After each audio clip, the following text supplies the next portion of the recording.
The conduct of all political actors at all levels is the sure way of determining how peaceful the society will be during and after the polls next year. Nigerian Security and Civil Defense Corps gathered stakeholders in Delta State to seek ways to build peaceful and amicable resolution of issues to avoid election violence. Amechi reports. This annual Peace and Security Summit of the NSCDC in Delta State is coming just at the right time to talk about the importance of peace building ahead of activities leading to next general elections, which in previous years have been characterized by violence. Security personnel, youth corps members, traditional rulers, women and other stakeholders deliberated on ways to avoid violence in the face of disagreements. Every individual must embrace peace. It is a must. It is non-negotiable.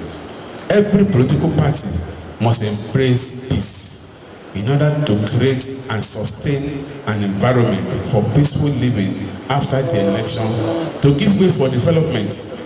We all need peace. We should all cherish peace. Any wrong done unto you, please try to repay it with what is better than what that person has done to you. If all of us play our roles in the family, in the society, or in every leadership position we have, we'll be able to ensure that there is peace in our country. On the worsening insecurity in the country, the guest speaker who deliberated on the theme of the summit wants a decisive action to be taken against banditry and other criminality before they escalate into a war. It is sad to observe that the way Dr. Stalin and Putin underestimated the enemy, so has the federal government of Nigeria continued to handle insurgency with kid gloves.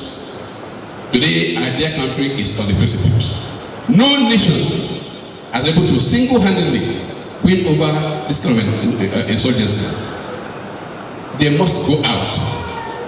Nigeria needs to go out. There's a fact that the issue of insecurity in the nation has invisible social sponsors like poverty and unemployment. According to INEC timetable, party primaries will start in May with other activities until the general election in February and March next year. These participants want everyone to imbibe the spirit of sportsmanship in politics and to know that there is a country to develop even after the elections. Amechi, TVC News, ASABA. We begin with a security situation in Niger State where 3 persons, including a village head, have been killed following an attack by gunmen in several communities in Muya local government area, Niger State. Now, the chairman of the local government, Garuba Mohammed, confirmed the attack on Friday. He said the community head of Dadna village in Sarikin Power, headquarters of Muya, was among the victims when nearly 7 villages were attacked. According to Mr. Mohammed, the attack started around 2 a.m. from a village called Sohon Kabila before moving to Guinea, Fuka, Gupa, and Lapa, a village which shares a boundary with Shiroro local government area. The local government chairman said he had requested the intervention of the army to tackle the situation, but the officers arrived at about 8 a.m. Speaking on the attacks, Danta Landoma, a politician in Muya local government, said the gunmen had moved freely for over 7 hours in different villages, which led to the abduction of many residents. The State Police Command is yet to comment on the situation. In Kaduna, at least 141 Nigerian Air Force troops have now been trained on how to effectively protect critical national assets, including military bases. They will immediately be deployed to carry out their task in various locations across the country. The training became necessary after a couple of critical national assets were invaded by terrorists within the past month. ASOM reports. From the protection of critical national assets to properly guarding military bases and also providing effective response to terrorist attacks. These are parts of the skills over 140 troops have acquired after months of training at the Regiment Training Center in Kaduna. The aim is to better position the force to effectively address emerging security threats bedeviling the nation. In a simulation exercise, the troops display their skills to thrill their superiors. With the asymmetry nature of the threats by terrorists, the Air Force bosses believe there's no better time to scale up military trainings, intelligence operations, and emergency response systems. Critical Assets Protection Squad course was structured to meet the ever-changing complexities of military operations in irregular, asymmetric warfare scenarios. This is because in an environment where the nature of the threat is becoming increasingly complex and encompasses the entire spectrum of warfare, highly trained and motivated forces that are equipped with the appropriate weapons and requisite operational equipment becomes very critical. The Chief of the Air Staff, who was represented by the Air Force Chief of Policy and Planning, charged the troops to discharge their tasks with a high level of professionalism. I implore you to remain resilient and focused as you strive to fully develop your potentials in the areas you are gifted. Nigerian Air Force expects you to always be at your professional best for effective and efficient performance in the course of your career. And troops who were outstanding in the course of the training received awards. The Air Force assures that more troops will be given further training within and outside the country, and hopes are high that with such developments, an end will be put to the destruction of national assets across the country. Lupe, ASOM, TVC News, Kaduna.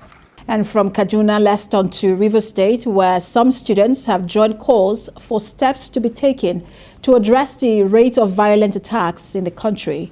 And speaking in Port Harcourt on the deadly Kaduna-Abuja train attack, the group lamented the killing of young persons in the country almost on a daily basis. Senior reporter Uche Okoro reports.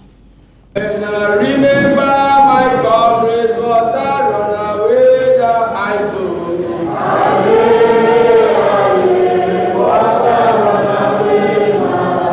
Some past and present student leaders in Rivers State are lending their voices to the wave of insecurity sweeping across all geopolitical zones of the country.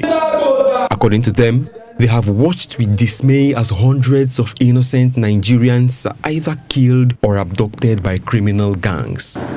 They are demanding justice for the young and promising Dr. CHINELO NWANDO and others who died in the Kaduna-Abuja train incident last month. We have observed a minute silence for the 8 persons confirmed dead as a result of the attack on these innocent Nigerians. Foremost is our dear Dr. CHINELO NWANDO, who was a University of Port Harcourt trained dental surgeon. We have also offered prayers for the over 168 persons declared missing by the Nigerian Railway Corporation. With the railway attack still fresh in the minds of many Nigerians, they questioned the timing of a political rally organized by the Rivers State chapter of the All Progressives Congress in Port Harcourt. It would have been noble that the minister displays statesmanship in similitude of his fellow party man, Bola Ahmed Tinubu, who called off his annual birthday celebration in honor of all those who suffered the attack. But the APC in Rivers State insists that one of the objectives of the event is to seek divine intervention in the country's security situation. You know, when you prepare for something, you've already made commitment and all that, and this thing happened, we say, look, first we're going to pray for the nation Nigeria, and pray for those souls that has passed, those souls that have been kidnapped. And we thank God for the successful congresses and convention we had in our state. You know where we're coming from and where we are right now. For the party, everyone must work together to make the nation safe, as the problem of insecurity cannot be blamed on any particular individual. The party also denies that the federal government is more concerned about the coming election than the security of lives and property. And so, despite the controversies, the party insists that the program will hold as scheduled. Uche Okoro, TVC News, Port Harcourt. And elsewhere, government has been advised to pay attention to safety measures, especially in high-rise buildings, so as to forestall casualties in the event of an accident. This advice was given at a fire safety conference in Lagos. TVC News correspondent Theophilus Ilama reports. According to the Federal Fire Service, fire outbreak caused 136 deaths and 3 trillion naira property loss in 2021. This prompted the Lagos state government to commence the sensitization and occupational safety risk assessment of high-rises across the state as part of its ongoing 2022 Zero Accident campaign. These statistics led to industry experts coming together to chart a way forward for the safety of Lagos residents. We now have the government agencies like physical planning and urban development. They are the one approving these buildings, they are the one approving the designs. They must ensure that even in their design, the MIE, what they call the mechanical and electrical designs, are looked into critically to ensure that the fire design they have, they are able to contain fire in case there's any issue. Anytime anybody is doing any tall building, even 1 story, 2 story, doesn't matter, they need to have who are the people that understand safety and design? So what are we looking for? How do we prevent the fire so in case it happens? Experts here say accidents at high-rise buildings often lead to fatalities, serious physical injuries, and loss of properties, which were avoidable if effective safety management systems were in place. Start from regulatory control and up to the construction and responding. So when all those factors are not taken into consideration when you are putting up that type of building, and when the regulators is not actually carry out on-site assessment to identify problem before it happens, we usually have that type of accidents. Sustainable construction is very key. What is the meaning of sustainable construction? The first thing we need to know is that when you say a construction is sustainable, that means you start from the beginning, from the design, not from when you finish building a house. You now start thinking where is going to be the exit. You start from the plan they've written down. They concluded that preparedness starts with design and enforcement of regulations. They also called on government to ensure measures are put in place and enforcement is upheld so as to forestall dangers. Theophilus Ilama, TVC News, Lagos. And to court matters, Justice Binta Uyanko of the Federal High Court Abuja has struck out 8 of the 15-count charge brought by the federal government against the leader of the indigenous people of Biafra, Nnamdi Kanu. Delivering ruling on the validity of the charge, Justice Binta Uyanko held that in this instance, preliminary objection application counts 6, 7, 8, 9, 10, 11, 12, and 14 have not disclosed any offense by the defendant, while count 1, 2, 3, 4, 5, 8, and 15 show some allegations. The trial of the defendant is to proceed on those counts. The court also held that with the issue of prescription of IPOB, the case is still on appeal and is still subsisting until it is vacated. The IPOB leader is facing charges on treasonable felony and terrorism, offenses he allegedly committed in the course of his secessionist campaigns. Enugu, where a coalition of Southeast Renaissance Assembly is requesting that other geopolitical zones allow the Southeast to produce the next president. The group, made up of former political officers, pressure groups from the 5 Southeast states, made the request at a news conference in Enugu. Bamidele Ajayi reports. After the successful national convention of major political parties in Nigeria in less than 9 months to the next general election, political activities are gradually gathering momentum. Among some section of the polity, they demand that the Southeast geopolitical zone should be preferred for the next presidential ticket is greatly important. This coalition of Igbo elders group is not different in the request. They believe Nigeria's president of the Southeast extraction will automatically douse the rising secessionist agitation in the zone. First, strong partnership with like-minded regions, organizations, and groups in our collective effort to build a united Nigeria in which every citizen will have a sense of belonging in the basis of justice, equity, fairness, and inclusiveness. The group, who are mainly members of the ruling All Progressive Congress, advances the thought that the zone should not be left out in the scheme of things in the nation's politics. Sarah will make sure that the Southeast will never shy away from stating its rightful position and holding its ground in Nigeria.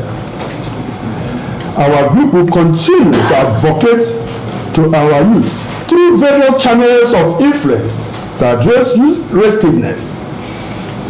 The Igbo Elders Group commended President Muhammadu Buhari's intervention in critical infrastructure in the sub-region.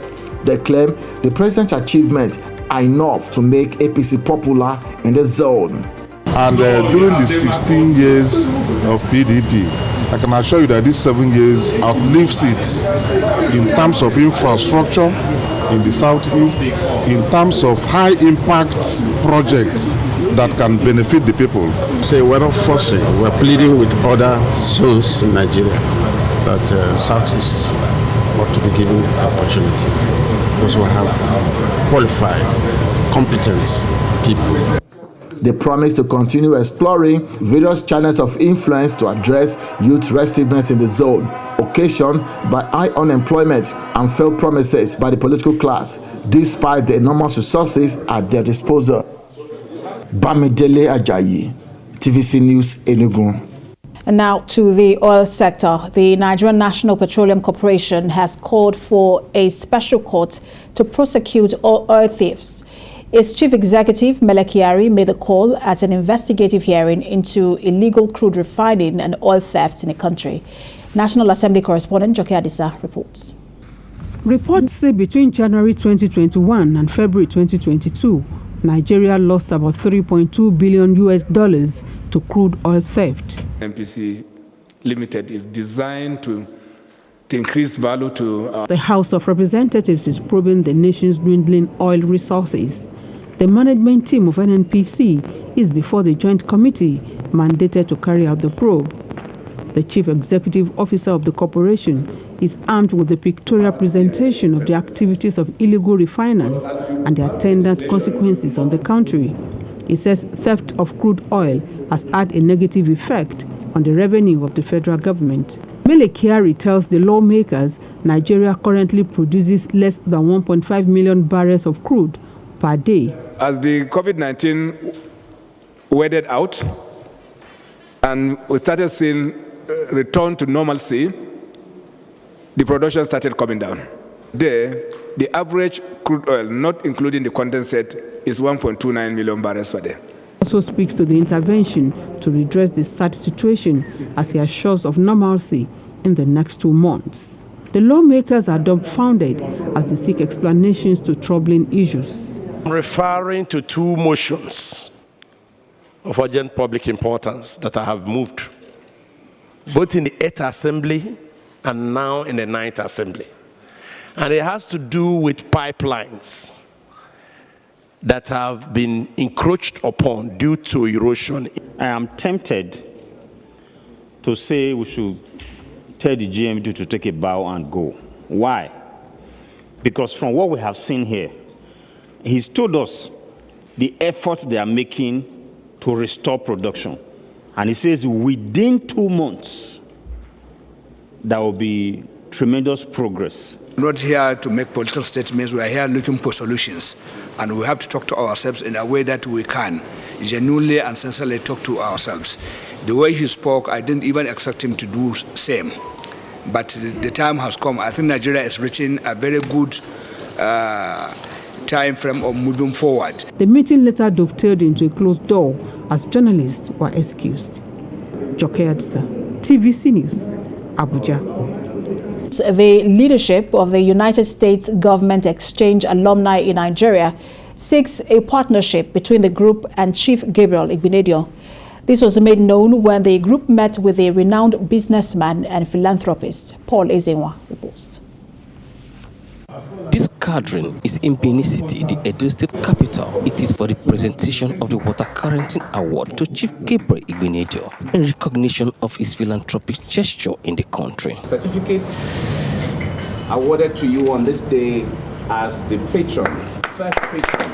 The awarding body, the United States Government Exchange Alumni Association, is a body that was created to establish a vibrant league for cooperation between the government of the United States, represented by the U.S. Embassy, and the people of Nigeria.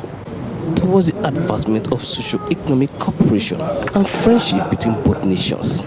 He is a representation of what we all aspire to become, persons who are impacting lives and touching other people. He's the first patron of the United States government Exchange Alumni Association. We are proud of him. We are proud of his accomplishments in all spheres of human endeavors. Because if you look at his life and his history, you can count over 1,000 people that he has personally empowered, that he has personally emancipated by way of his contribution to development in this country. This man has really given his life. He has taught me a lot of lessons, and I wish other people in the society could also emulate him. The recipient of the award promised to take advantage of the partnership with the association to advance the socio-economic well-being of the people of the state, especially the youths. Let me now categorically, with all my intention and my heart, that anything you want me to participate on, contribute with, or add to it, whether financially or advisory capacity, I'll be very willing to do so.